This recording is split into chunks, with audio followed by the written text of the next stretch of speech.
Hello साथीहरु नमस्ते छ हजुरहरुको खबर म आज हजुरहरुलाई युरोप घुमाउँछु अनि यहाँको बारेमा जानकारी दिन्छु This city is absolutely amazing. The architecture and the vibe here are just incredible. साथीहरु यहाँ कस्तो राम्रो ठाउँ छ हेर्नुस् त कस्तो राम्रो राम्रो घरहरु सबै एकै खालका अनि मलाई लभेन खालको Look at these beautiful buildings. The architecture is amazing. यहाँको मान्छेहरु पनि कति राम्रो अनि गोरो पानी है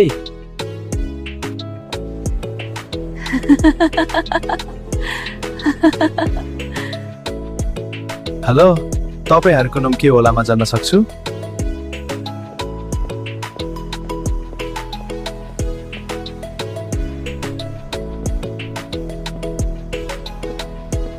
यहाँको इन्भाइरोमेन्ट त एकदमै लाइभली छ है साथीहरु Look at the details on that building over there. The architecture is really impressive. ठिकै छ साथीहरु अर्को पार्टमा म हजुरहरुलाई अरुको ठाउँ देखाउँछु है Stay connected. Thank you.